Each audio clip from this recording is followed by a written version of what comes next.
This is the Conservative Daily Podcast with Joe Otto. That's what the Second Amendment was designed to do. If you're going to do something to nullify or take away my rights under the Constitution, come get it. Max McGuire. When you look at politicians on the left, they need to convince people that they are victims. A resistance to the resistance.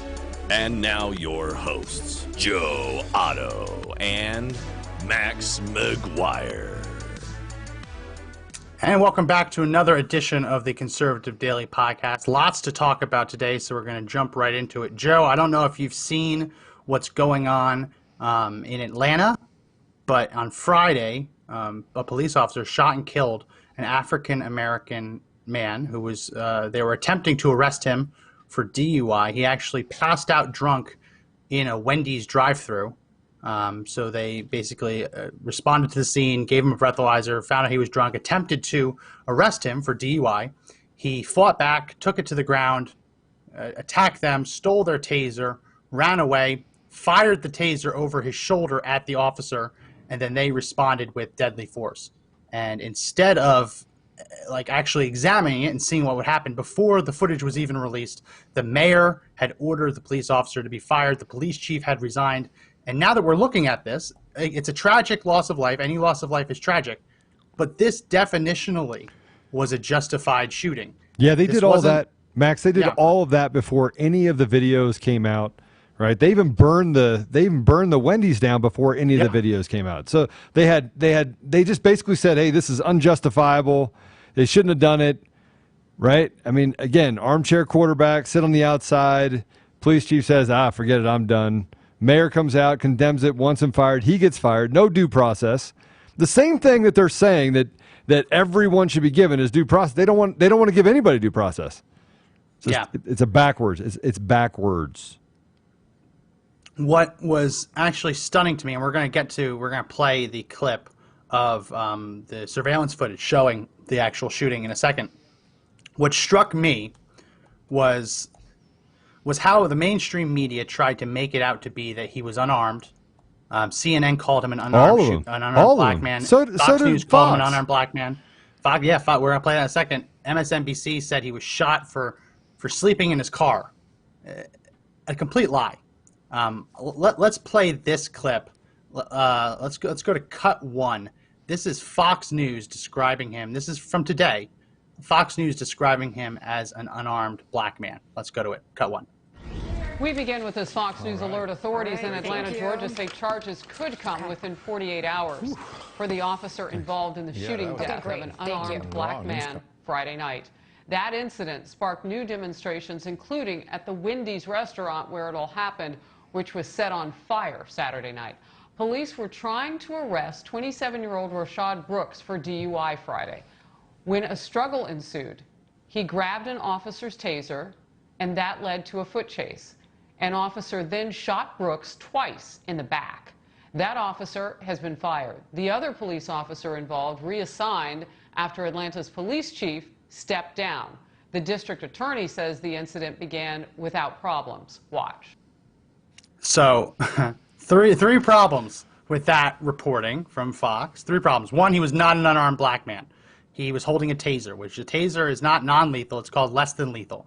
A taser can still kill you if you're not trained in how to operate it. A taser can kill you. Also, if all he would have to do would be to tase the officer would fall to the ground, and then he would have access to the officer's duty sidearm, his handgun, right? So it is deadly force. To shoot a taser at someone is considered to be deadly force. So one, he was not unarmed. Two, to say he was shot in the back insinuates that he was running away and not doing anything wrong, when the truth, as we just saw in that clip, is as he's running, he turns away and turns around and actually fires back at the officer, insinuating that he was shot in the back. While it might technically be accurate that the bullets entered his back because after he fired, he turned back around, they're choosing that language for a reason. And third, when they call the protesters demonstrators and then show a video of the Wendy's being burned to the ground, that is not a demonstration, that is arson. So a lot of problems. I don't know what's going on with Fox these days, but that entire report was fake. He was not unarmed. Those were not demonstrators. They were arsonists. And while it technically might be correct that he was shot in the back, when you say someone was shot in the back running away, you're basically insinuating that they were nonviolent. Max, and we see that he was shooting back at the officer. We have 6.5 blocks in Seattle that tells me that maybe we're just getting it wrong. The Chaz, yeah, maybe. Or Chop, the Chop Chaz, the Choppity Chaz. I don't know what you want to call it. Chop. Do we call it Chop now? Do we call it Chaz? No, we're staying with Chaz. We're staying with Chaz. No take backs. Chaz is staying. They own Chaz now, right? We're in a place right now in history where it's okay. It's okay to take over and terrorize the people there. It's okay to have armed guards outside of an area and put fences up, and that's okay. It's okay to burn Wendy's. It's okay to graffiti and vandalize streets and buildings and break windows. All of this stuff is okay. It's just okay. No problem. It's okay. Yeah, we understand. Look, I understand you have frustration. I understand. I get it. But to show the frustration by taking it out on fellow Americans who probably are just as frustrated as you are doesn't make any sense. All it is just you making an excuse for bad behavior.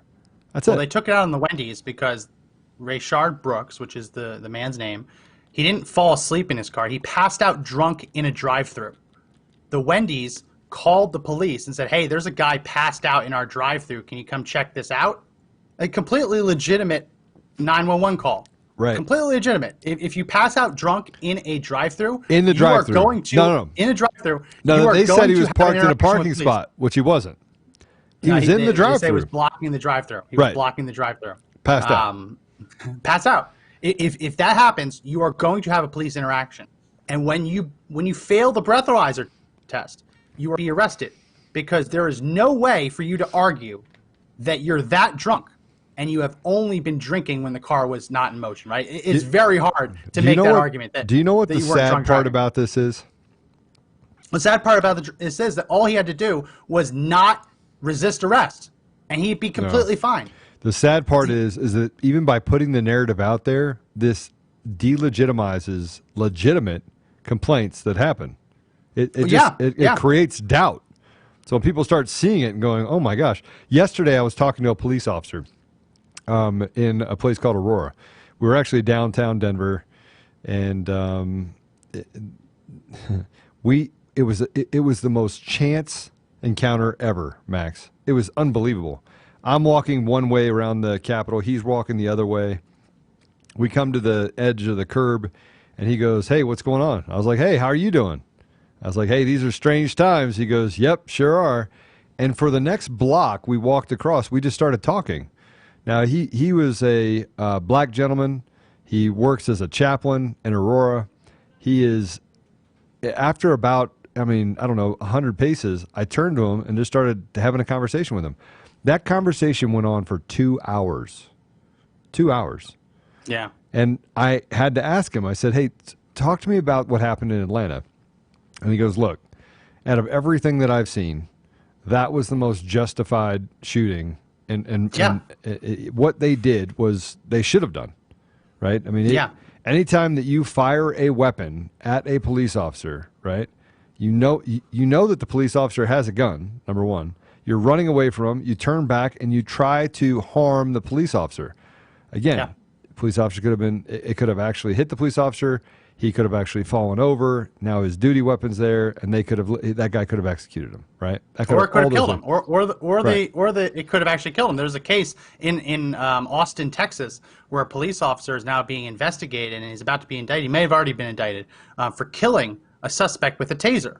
Now, albeit he tased him 6 times, but for Rayshard Brooks, if he had actually shot the taser and hit him, he'd be able to just keep pumping him full of electricity, right? It's not a one and done.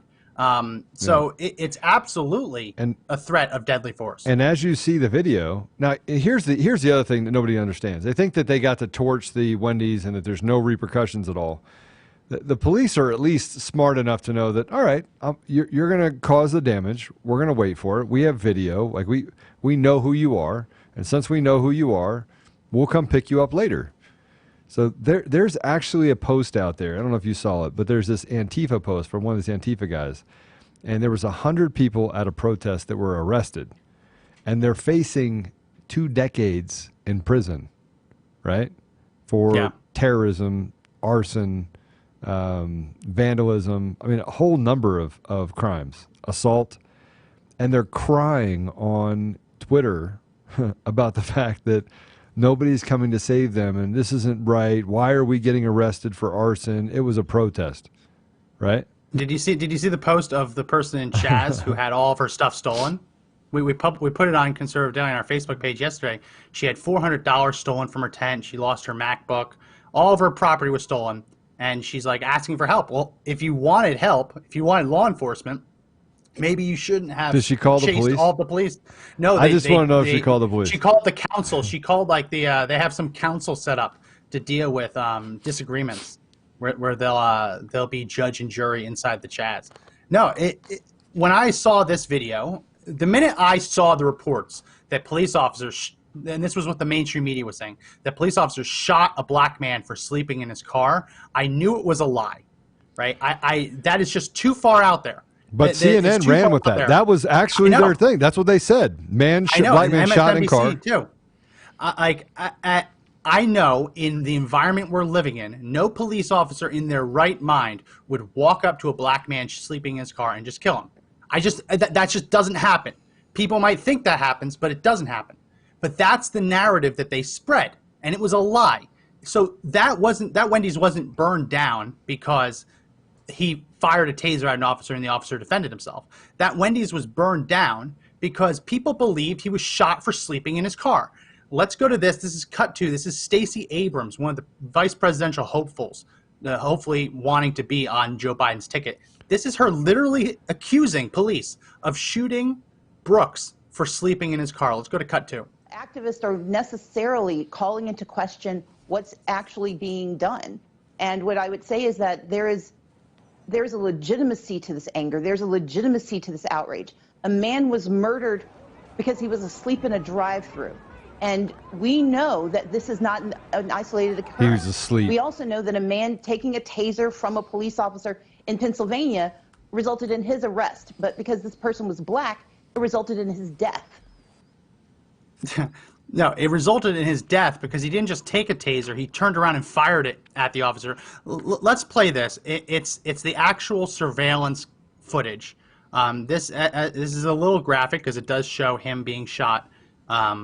Let's show this because I also then zoomed in and slowed it down so you can see Brooks firing the taser. What a lot of people don't know is a taser, when you fire it, it shoots out 2 little barbs that are designed to stick into your skin. And confetti. Those barbs, and it fires confetti, and that confetti has an identifiable serial number on it, so that when an officer or someone else uses a taser, right, they can tell a taser was used because the confetti just blows everywhere.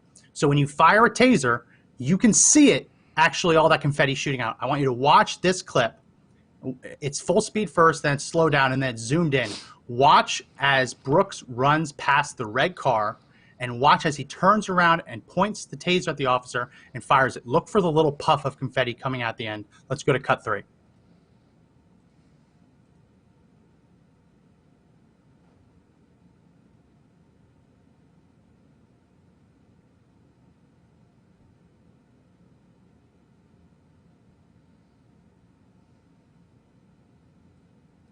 So you can see that. You can see that little puff of confetti. He's turning around, pointing a weapon at an officer, and firing. That's on footage. You can't claim that he's unarmed. You can't claim he was killed while he was asleep in a car. You just can't. It's a lie. People are having their businesses ransacked, looted. Those Wendy's employees are now out of a job, right? The Wendy's is burned down. Yeah, sure, fine. It's a corporate store, or maybe it has a franchise owner who can afford it and has insurance. That's not the point. That property damage, those people are out of jobs now because that lie was peddled, that he was shot for sleeping in a car. When the fact of the matter is, he was shot because he turned around and pointed a weapon and fired at an officer. Now listen, I understand the arguments. When police officers use their gun, and you say, "Oh, you should have used your taser." I can understand that. I still think it's Monday morning quarterbacking, but I can understand the argument that says instead of using your gun, you should use your taser. But in this case, the guy stole the taser. You can't be mad at the police officer for not using the less than lethal option when the less than lethal option was what was being used against him. Well, it's ridiculous. I think the other part of this entire equation is let's just go to the very beginning of it. Let's go to the very beginning of it. Before he ever fell asleep in the drive-thru, which by the way is blocking the drive-thru so that nobody can actually go through the drive-thru. If he would have been asleep in a parking spot, we wouldn't be having this conversation. But he decided that he made the decision to go out and drink too much. Now, he made the decision to go out to drink too much. He then made the bad decision, let's count the bad decisions, to get in his car and drive drunk. Now, some of the same people that are saying that, oh, he was asleep in the car. He wasn't asleep. He was passed out. But let's get to the point where he decided to drink. Then he decided to drive drunk. Then he decided to go to the Wendy's. Then he go to the Wendy's instead of going home. and fall asleep in the Wendy's drunk. Right? He decided he passed out sleeping in the Wendy's after drinking too much. Okay? He did that. Now, police show up. Wendy's then calls the police. Police show up. He gets out of the car.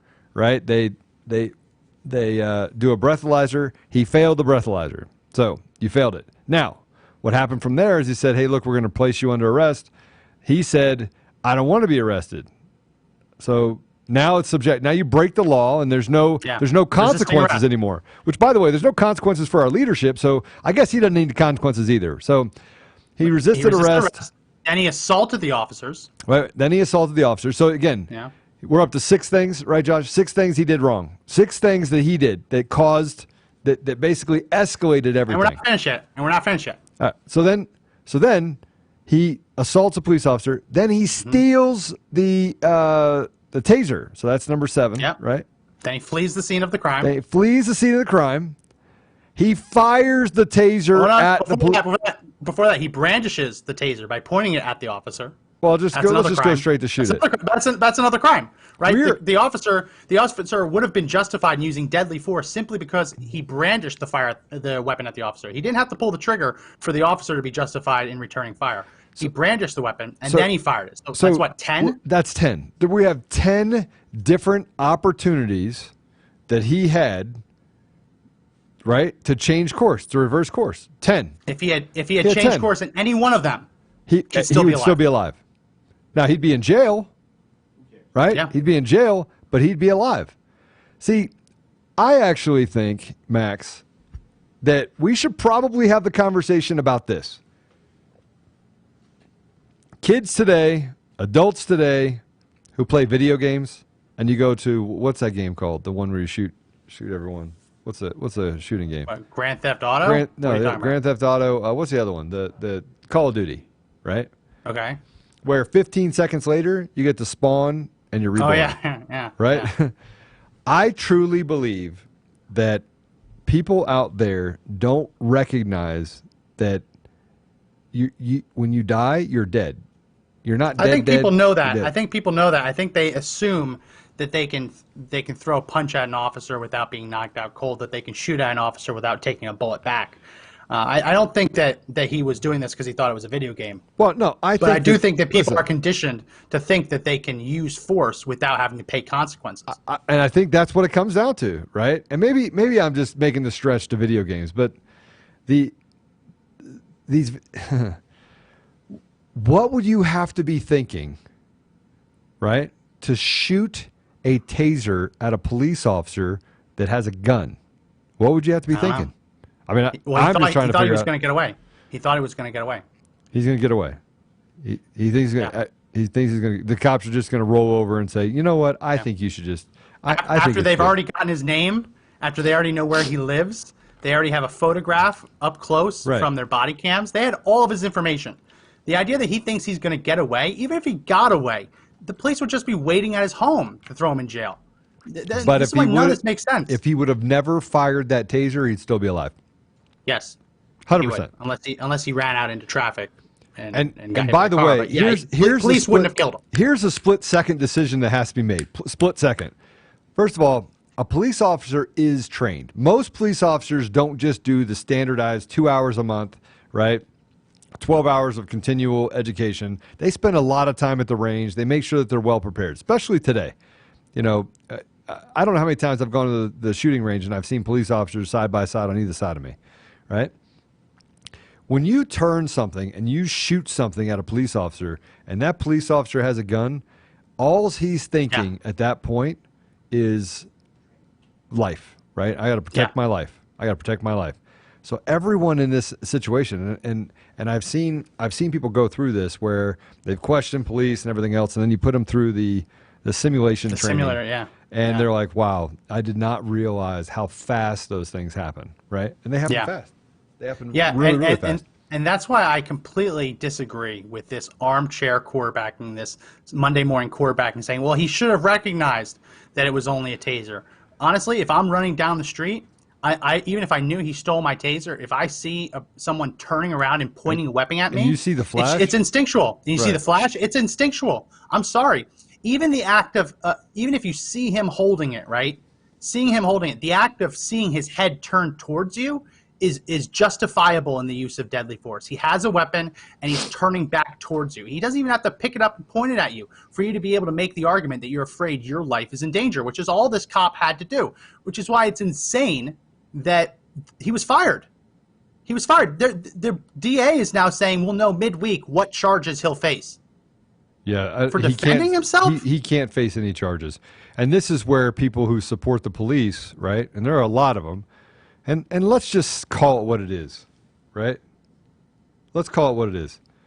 There are a lot of good police officers out there, right? There are a lot. Yeah. Yeah. There are 1%, 2% bad police officers, probably less than that. But let's give the benefit of the doubt. It's 2%. That means out of every 100, you have 2 bad officers, right?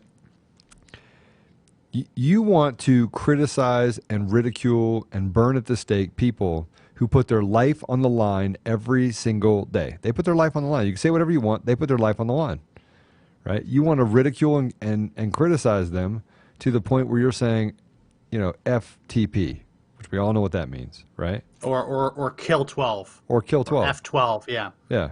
Yeah, it all means the same thing. So you want to attack police officers until somebody steals your laptop, right? Then you want to call the police, and then you're mad at them because they didn't do enough, right? Yeah. Yeah, no, Patrick Wayne writes on our YouTube stream, can't fight with cops whether you're black or white. It's not about cops. You're right. I mean, he had every justification to use deadly force. And it's regrettable. It's regrettable, right? But this guy was so drunk, he passed out blocking a drive-through. It's not the officer's job to try and figure out what kind of decisions this guy's going to make. He had just taken him to the ground. He had just been assaulted by this suspect. He just had his weapon stolen, and then he sees the guy turn around and point it at him. It is unreasonable to expect a police officer running, chasing after him, to make the calculations in his head on whether the weapon he's pointing and firing at him will kill him or not. Any attempt to injure or kill an officer in a situation like that, deadly force is justified. And it, as you mentioned before, it belittles the legitimate cases of police brutality, the legitimate cases of unnecessary, unarmed people being killed by police. It delegitimizes those real cases by propping this man up as a martyr. It's regrettable. Listen, I'm heartbroken over the fact that this happened on his daughter's birthday. That's what we learned today. It happened on his daughter's birthday. I'm heartbroken by that. Right? That is so hard to hear.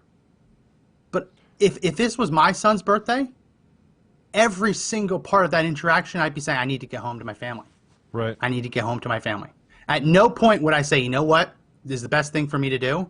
I'm going to steal this officer's gun and fire it at him, or steal this officer's weapon and fire it at him. That's the best stance to take. Right? It's illogical. The man made, we listed him, 10 mistakes. If he had done any one of them differently, he'd still be alive. But the fatal flaw was he pointed the weapon at the officer and pulled the trigger. it's regrettable. It's unfortunate. I feel bad for the family members he left behind. But listen, he's not a martyr. This is not an unlawful use of force. And the fact that the DA is now looking to come down hard on this officer, it's absolutely shameful. Well, and it's just getting worse. It's getting worse. It's getting worse because now everyone's under a microscope. They're under a microscope. There, and we're under a microscope too. This stream has been determined to be not advertiser friendly because we're talking about the shooting. So less people are going to see this stream organically. So if you're watching this and you want people to learn the truth about what's going on in Atlanta, please do hit that share button.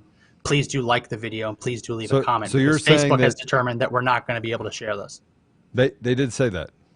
They just said yeah, that? No, yeah. Well, it's this. It's another video we put out against this. It's not considered to be advertiser friendly. So when a stream or video is not advertiser friendly, it doesn't get the same priority organically. So please do hit that share button. Yeah, everyone needs to share. If you're on this, share. Share, start a watch party, share.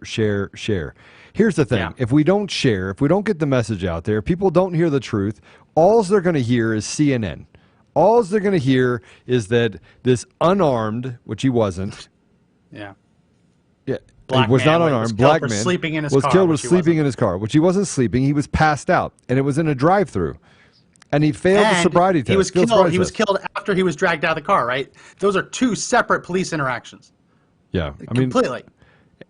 You know, and it comes down to if you don't want to, we are a land of laws. If you don't want to obey the laws of the land, I don't know what to do. I don't know what to say to you. You can justify bad behavior all you want. It's still bad behavior.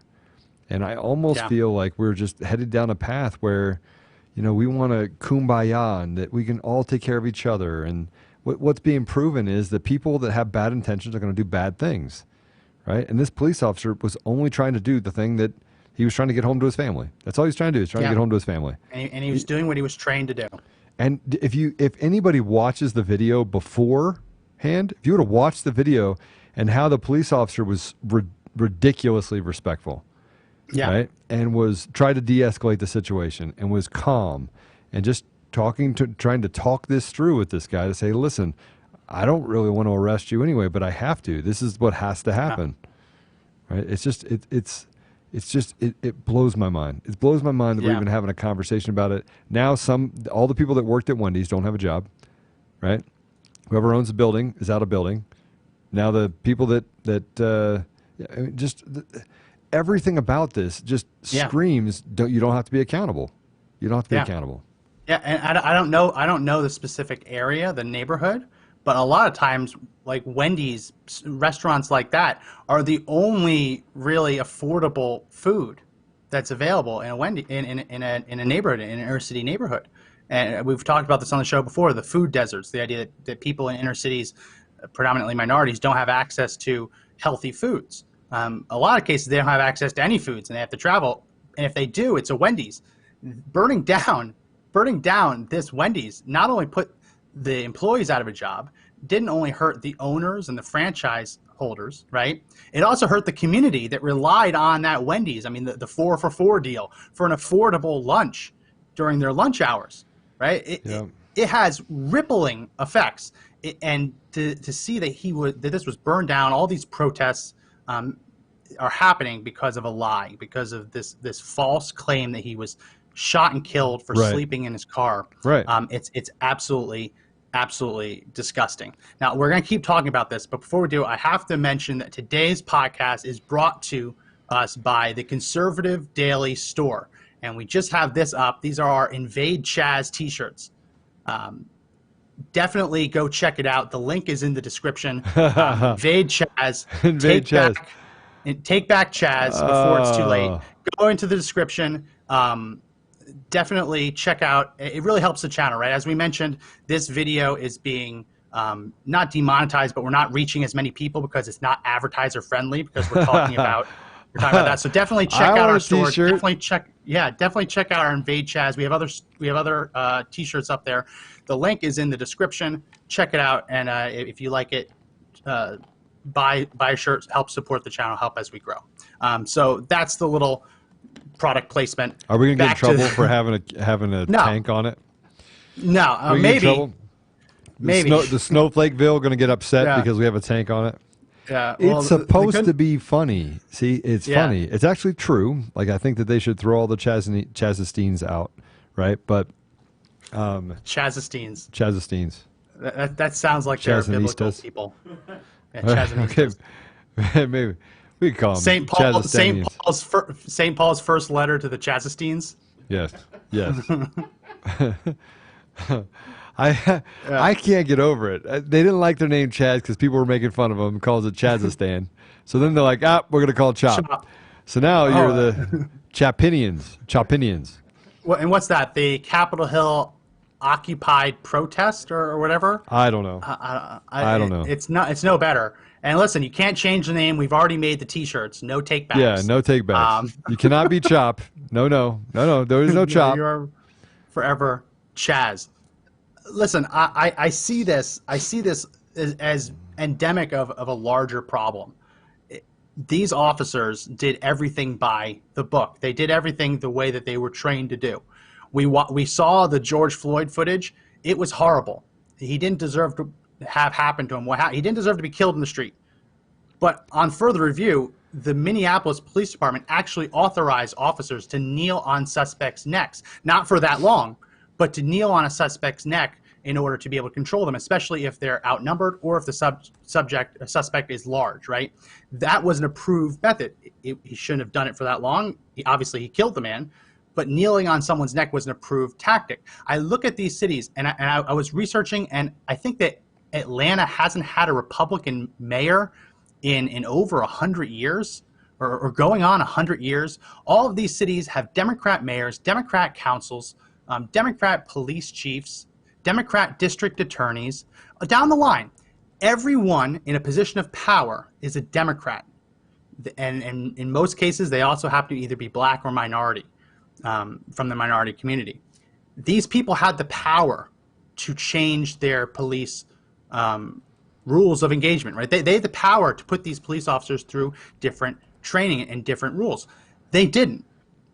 When a police officer kills someone in a Democrat city, it's not a Republican's fault. It's not a conservative's fault. It's not a white person's fault. It's no one's fault but the people in power who authorized that to happen, right? I don't want to hear that there's systemic racism when the systems we're talking about are entirely Democrat run. And in many cases, they are run by African Americans in positions of power. If the Atlanta Police Department has systemic racism, it was run by a woman, right? You have all black people in positions of authority. How does this make sense? It doesn't make sense. The truth is that Democrats do not want to fix the problems. They run for re-election promising to make life better, but they run on the very idea, like without people being oppressed, they have no currency in politics, right? The only reason they're able to hold on to power is by perpetuating the oppression. They don't want to fix the problems. If they fixed the problems facing our inner cities, Democrats wouldn't have anything to run on, right? They're against everything that's hurting communities, but they're the ones causing it. And at the very least, they're not doing anything to fix it. So when I hear that this is an example of systemic racism or anything like that, and I see that he did everything by the book, when every single person who signed off or rubber stamped or had any position in deciding rules of engagement, when everyone in that city are Democrats, I'm sorry, you can't say it's systemic racism. And if it is, what does that say about the Democratic Party? It's just, we're being fed lies, right?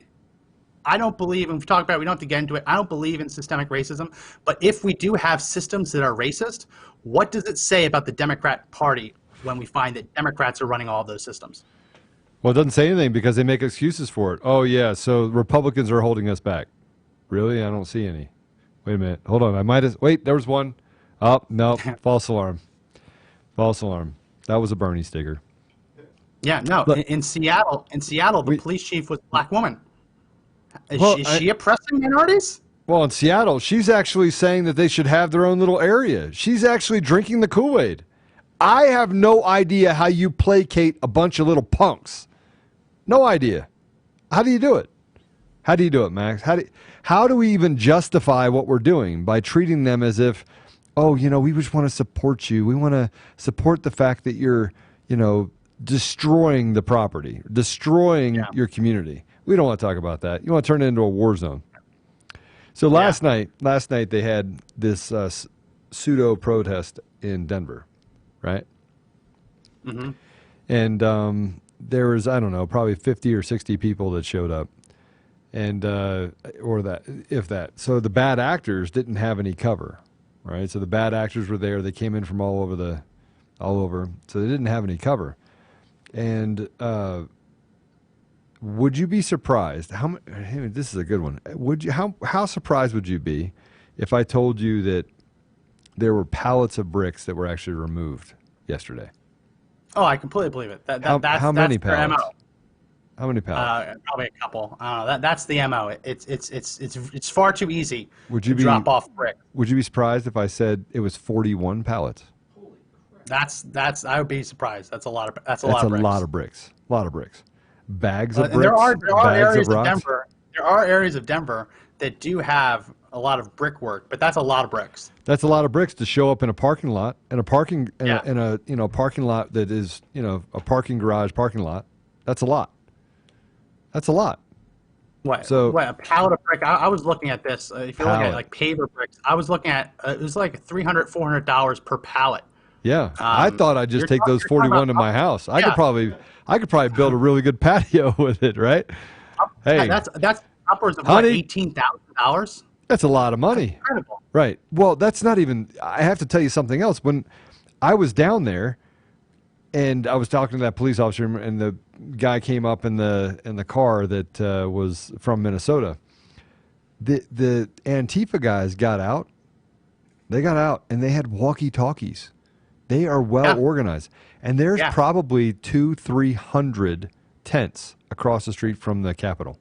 Literally, the place is covered. Are you sure they're not just homeless people? Because there are a lot of tents in Denver anyway. No, not like this. Not like this. This is well organized, where they're kind of blending into the homeless population. They're blending into it. Literally walking around with walkie-talkies. They had tents with generators in them. Yeah, no, it's absolutely true. In the Chaz, their security detail is now driving around in cars that don't have license plates, because why would you need a license plate on a car in the Chaz? There's no laws for that. They're driving around without license plates on, and they're recording the license plates of anyone who goes in to protest or even just to film and walk around. They're recording people's license plates, I guess presumably to chase them down at a later date and hold them accountable. They haven't figured out. They have not figured out. Go ahead. Sorry. Daniel Godwin just wrote that he bought one of the shirts. Can't wait for it to get here. Thank you, Daniel. Again, if you want to get one of our Invade Chaz T-shirts, we have them available on our conservative. I've got to get an Invade Chaz T-shirt. Yeah, I like it. Yeah, it'd be good. I mean, it's crazy though, because we're talking about invading our own territory. We're talking about whether police officers have the right to return fire if they're fired upon, right? It's gotten to the point where the armchair quarterbacks are running the show. You cannot tell me that we have no right to take back territory that's been taken by Occupy Wall Street wannabes, right? You can't tell me that officers aren't allowed to defend themselves. But it's become so politically correct. We're losing this country. And it might sound like an exaggeration, but it doesn't take a lot to set us down that path. When you're normalizing these street, what they call protests, but the Chaz, when you're normalizing extortion, when you're normalizing all the crimes and all the things going on in the Chaz, when you're normalizing that, when you're normalizing the idea that police officers shouldn't be allowed to defend themselves when they're fired upon, that sets us down the course to losing this country, right? We already know that they want to defund the police. Now we know that they also want to make it so the police can't even fire back. They want to send therapists to domestic violence calls instead of police officers. It's insane. These people are absolutely insane, and it makes you realize that they haven't thought through the stakes of what would happen if their policies actually went through, or they just don't care. right? If you send therapists and social workers to domestic violence calls, more people are going to die, right? If a battered wife calls the police and says, my husband's trying to kill me, and you send a social worker to that house, what do you think is going to happen? Right? Does anyone actually think that conflict gets resolved? Help me. My husband's trying to murder me. Okay, we'll get you a social worker out as soon as possible. It's lunacy, Joe. It's idiocy.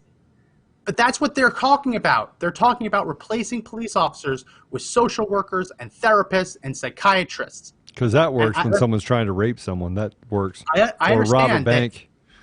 This makes perfect It's- sense. I don't know why you're even arguing. Why are you arguing, Max? I don't know why you just can't conform. I'm really upset at you right now. You know what? I'm going to get you a therapist. Yeah. Nope, stop it. Just file a red flag against me. Well, not in Texas. Can't do that in Texas. I'll throw it at you. I understand the argument when police respond to someone who's clearly having a mental break and they end up having to use weapons against him, often because that ends up being suicide by cop. I understand the argument that if it was de-escalated, people would still be alive. I understand that. I'm very sympathetic to the argument that that police respond with guns when they probably shouldn't. I understand that. I can understand that argument.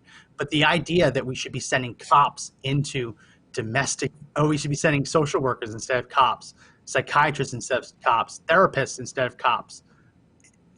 No, that's such a departure. It's insane. And what do people think is actually going to happen? They're talking about cutting $1 billion from the NYPD. Yeah. They already cut. I think it was $100 million from Los Angeles Police Department. What do they think is going to happen? That's going to be less money for police officers. When you cut that much funding, there's no way to do that without taking officers off the streets.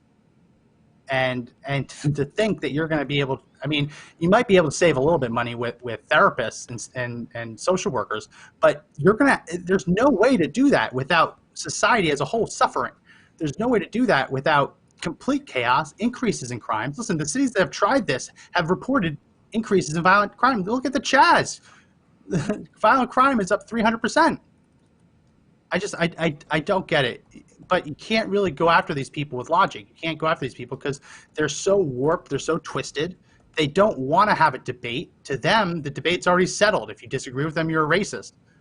We had a video. I put a video out yesterday of a street preacher that got dragged out of the Chaz. Apparently, in the Chaz, there's no freedom of religion. He was defended by a Jewish man. The crowd went up to the Jewish man and started shouting in his face that he's a Nazi sympathizer.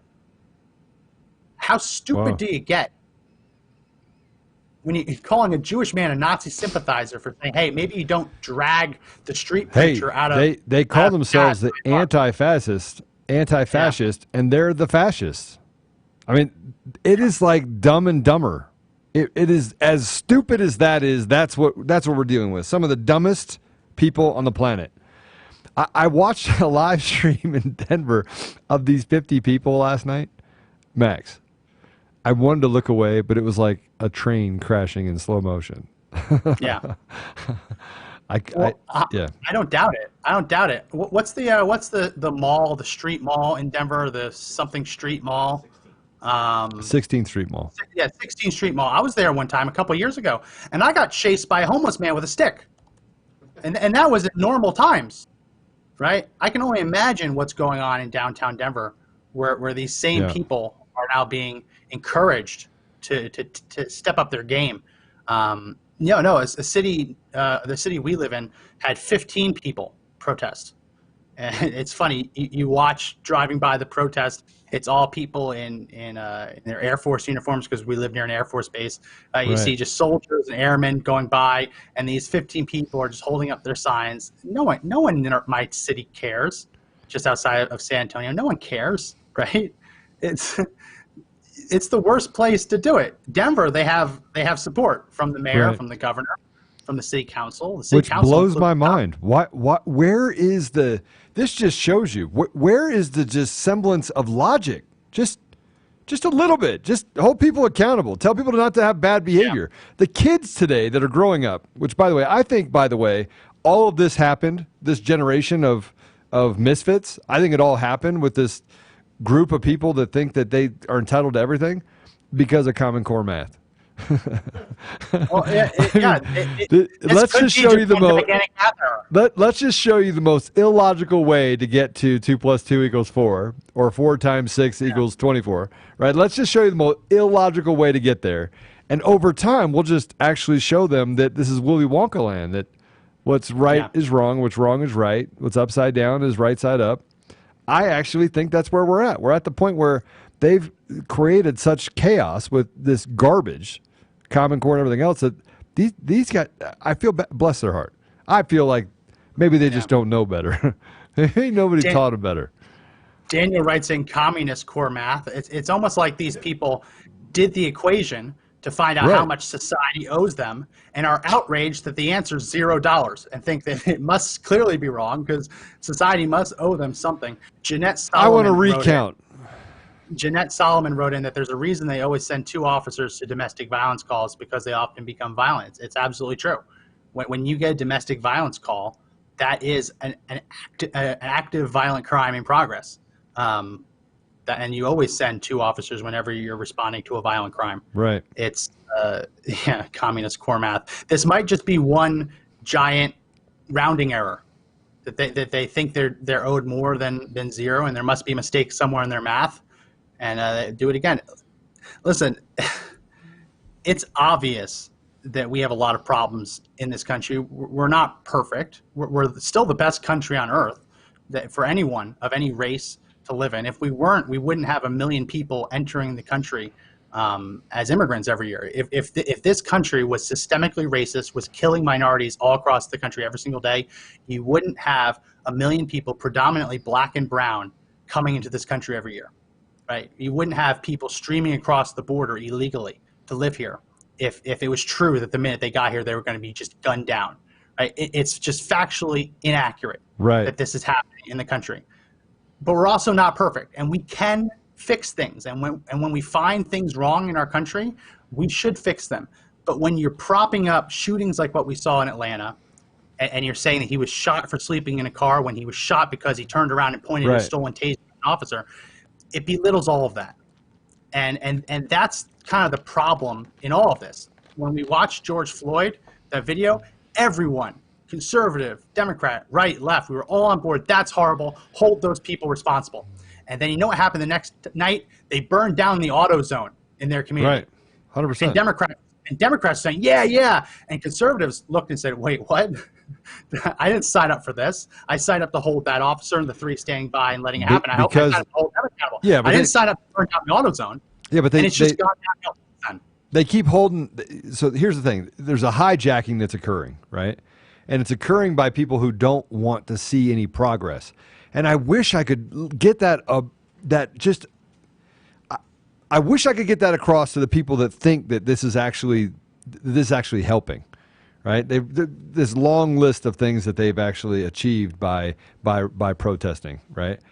And then they forget about all the chaos that they've created and all the ill will that they've created in their communities by burning down minority-owned businesses, by burning down businesses that people needed jobs for, right? That now their kids are going to go hungry. There's unintended consequences, kind of like this COVID garbage that we're having to deal with, which, by the way, they lie to us every day about that. The media lies to us. Governments lie to us. Well, it's safe if you're a Democrat and you want to assemble, but it's not safe if you're a Republican and want to. But you know what? How they're fixing that narrative, Max? They're saying that cases are up dramatically. There's a dramatic spike in coronavirus. Yeah. It's not true. It's not true. Anywhere there is a spike, we know that the coronavirus has a 2-week incubation period. Right. It's been a little over 2 weeks since these nationwide protests started. If there is a spike, it is because of the Democrats marching shoulder to shoulder in the streets. Right. Not my fault. 100%. But they want to blame it on conservatives. Oh, sorry, GOP, you can't hold a convention because the Democrats are too busy out spreading the virus and we have a spike. Sorry, you can't hold a convention. That's what we're hearing. I want to read this. Andrew Mudd wrote into Facebook, and everyone's allowed to have their own opinion. He said that this guy was not violent and did not deserve to die. I don't think anyone deserves to die, but to say that he wasn't violent after he punched the cop in the face, took it to the ground, stole his taser, and then fired it at him I think that that's stretching the definition of nonviolence a little bit much, don't you think? Yep. Like 100%. I cannot imagine how that is considered to be nonviolent. Just like I can't imagine how that's being unarmed either. So everyone's entitled to their own opinion, but you're not entitled to your own set of facts. Max. When you punch a cop and shoot at them, you're not nonviolent. And again, I want to say this, guys, share. Keep sharing. Share. Keep sharing. Facebook is trying to shut us down, right? Let's break the algorithm. Everyone just go and open a watch party and watch us. We don't want to break the algorithm. Break it. We want to comply with the algorithm and comply with the terms of service. Hey, we're complying with the terms of service. Sharing is going. Oh my gosh! The fact that we even have to say that is just crazy. All right. Listen, I told you not to sing copyrighted music the other day, and we got hit almost immediately. Yeah. So now I got to come up with my own music. And, I'm not that good. I'm just not that talented. Just so we're clear. Just give a little bit of deference to my disclosures. A little bit. We want to comply with the terms of service. But I'm about to rap at you. There you go. Don't do that. Right. So let me finish my thought. Right. I 100%, and this is where people need to. If you want to hear a bad story, I'm going to tell you a bad story, and I'm going to tell you unequivocally how I feel. Number one, I 100% support the police, 100%. Now, I didn't say 98% because I wanted to support the 98% that are good police officers. I said 100%. Now, I can support the police 100%, but still support accountability and changes within the police department that allows for good police officers. I think Texas actually got this right. Good police officers being able to report and remove bad police officers. And in Texas, there's a duty to, it's called a duty to intervene or a duty to protect, right? I think it's paramount. I also believe that we have to stop some of the not the deaths, right? I don't want to talk specifically about black men being killed by police, right? But just the part that goes up to killing and the profiling that does exist, right? Everywhere. I can support all three. Now, we all know that you've heard me say this before, that I come from an interracial family, right?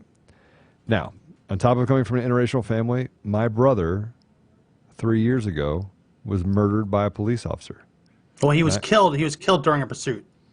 Right. Let me finish. It's my story, not your story. It's my story. Okay. He was murdered by a police officer. That happened. He was actually murdered by a police officer. Now, I want to back up. I want to say he was murdered by a police officer. He was on a traffic stop. Right. He was fleeing. Right. He did not stop for the traffic stop. Another police officer hit my brother at 90 miles an hour on a motorcycle. He hit him on a motorcycle, knocked him into a wall. From the wall, he hit a pole, broke his neck, and died. That actually happened. Now, here's the part I didn't tell you about. And I love my brother very much. We've had this conversation. I want to be really angry at the police officer, and you know how badly it affected me, Max. He worked for him in a company, and everyone knew him. And he was the light of the party, and he was just... But he decided to go out at 2 o'clock in the morning. He decided to do things, right? Then he decided to run from the police. And the police were harassing him. There's no reason for them to pull him over. None. They were out there to harass people. But he decided to run. He didn't decide to stop. He didn't decide to get his day in court. He didn't decide to go through any of that. He decided to run. So he made bad decisions that led to ultimately he being killed. Yeah. Now, he didn't fire anything at a police officer. This is one of those things where it was swept under the rug. And actually, they wrote stories about how he was a bad guy. The police and the media, bad guy, right? My brother wasn't a bad guy. So I believe that propagation in the media exists everywhere, that they justify it. And I believe that the police don't come to the forefront and say, that we acted inappropriately. They don't do that. And there's no system of accountability to police them, Max. But when we see a police officer like the one in Atlanta that did the right thing, right? He didn't have a choice. If you fire something at me and I have a gun in my hand and I'm not a police officer, I'm firing at you. I have no idea what you're firing at me. I just know it's a bad situation. And frankly, I'm going to protect myself. I'm going home to my family. right? But it was to lose a brother to a police officer, a bad police officer. And by the way, you know better than most, they tried to hide everything from us. Oh, yeah, no, I Right? tried to do a Freedom of Information Act request, Yeah. and in Virginia it's very hard because all they have to do is say that it's part of an active investigation. Right. Well, if the suspect in the case passed away and you're not investigating the officers for misconduct, where's the investigation? Right. Right? It was a complete lie. You know, they were trying to cover it up. They basically said I had no right to any of the footage, even the footage from the dash cam prior to them initiating the stop. Right? It was an absolute cover-up, and I think that's what it gets down to. Your brother was white, and it was horrible what happened to him. This idea that it only happens to black people is just not true. White people, it happens to people of all colors, right? There are bad police officers out there who don't do it out of racism. They do it out of power hunger. They're hungry for power. They love the feeling of being able to put their boot on your neck or kneel down on your neck. They love that feeling. They do. I do think though, go ahead. And that kind of like just sums it all up. By what happened to your brother was unfortunate. There were decisions made on both sides that if at any point either party had chosen to de-escalate it, it would have been completely fine. And we saw that in Atlanta too, where there are plenty of opportunities to de-escalate from the police. Yeah, true, and from Rayshard Brooks, plenty of opportunities. They blew through every one of those opportunities. But even that, Max, he decided not to stop on a traffic stop, right? And there was 4 of them. He decided not to try. They decided out of the 4, they were going to let the other 3 go, and they were just honing in on my brother, right? And you remember that we had the police band radio thing. That's how we found out about where the police were and everything else, right? And they were saying we're going to call in a helicopter, we're going to call in the dogs. He's going to abandon his. But they were actively doing this on a traffic stop. That is hunting someone down like a dog. That's what bad police officers do. That's what bad power-hungry people do, is I'm going to show this person. That is what we have to get out of the police departments. We have to get them back to a place where they serve the community. And I got to tell you, there's a lot of good police officers that are looking around that have been in the police force for a long time. They're saying, this isn't the police force I signed up for. This isn't the part where you go out and hand out, football cards to, kids on the street and become a part of the community. I mean, these guys have better equipment than some militaries have. And I think that push towards, this kind of accountability, persecution, prosecution, punish, has led us to a place where we don't recognize what it is we really want within our community. And that is, we just want the police to keep us safe. Right? We just want people to keep us safe. We want the police to respond to us. And do we want red light cameras everywhere? No, we don't. We don't want red light cameras everywhere. I'm sorry, we don't. We want them to get back to a simplistic view of protecting the community. So, I mean, I said that long-winded deal just because I can feel for the family. I can feel for the families of the gentleman that was killed in Atlanta and George Floyd. I've been through it. I've seen it, and I've seen it in lots of different ways. Friends oh man, I can't even. Yeah. You know where, and we can end with this. You know where I grew up. I grew up in a small town of 3,000 people in central New Jersey. And when I grew up, the police officer, I forget his name, but we knew who the police officer was. The police officer was related to one of the teachers. He lived in town. He had grown up in town. He'd been there his whole life, right? And I'm sure you experienced this too growing up. The police officers in your community were community members. Today, it really isn't like that in a lot of parts of the country. Even if police officers live there, they didn't grow up in the area, right? People don't know where the police are. They come in from other towns to work. There's no community cohesion in it. Communities aren't policing themselves. You're bringing in people from the outside to police the community. When we had police officers as community members, you had deference. You had situations where they pulled someone over who was drunk. They knew him. They went 100%. To church together. Said, "Hey, let me just bring you home, right? Let me just bring you home. Take your keys. And it was allowed. Come back tomorrow." It was allowed. But today, when you have police officers who are not community members, there's none of that. There's none of that empathy. there's none of the empathy there that, yeah, I go to school with this guy. This guy's kid is in my daughter's class, right? Like I go to church with him. There's none of that empathy. And I think that's a lot of what's missing around the country as police officers are building up their forces with outside officers. So I guess we can leave it there if you have any final thoughts. You know, my final thought would be this. We are in a time where everyone tells us that if you don't speak up, you know, you're bad. If you do speak up, oh, you're insensitive. We're being pushed into a place where we're boxed in. And so I would just tell you that it's okay for other people to have different opinions. And what we would like to see is us to get back to a place where we fought together as Americans for accountability and what's right for us in our communities. And so having this discussion about this police officer, and my opinion, your opinion is that it was a justified shooting. If we can actually as a group get back to the place where, hey, I disagreed, it didn't deserve to die. No one deserves to die. I think that those discussions could lead to mutual understanding, which might actually solve the problems that our media and our leadership obviously can't. So that's it. Yeah. Well, let's leave it there. As I mentioned before, this episode is brought to you by the Conservative Daily Store. Go on. We have our Invade Chaz t-shirts. Make sure you pick one of these up. Oh my gosh, sold a lot of these shirts. Help support the channel. Buy some merch. We really appreciate it because, as we said, Facebook and YouTube have deemed this kind of content to be not friendly for advertisers. So we have to turn to merch to try and grow the channel. So if you like that shirt, definitely pick it up. So that's going to be it for this edition of the Conservative Daily Podcast. Remember that you can download the podcast on the Google Play Store as well as Apple Podcast, depending on whether you have an iPhone or an Android.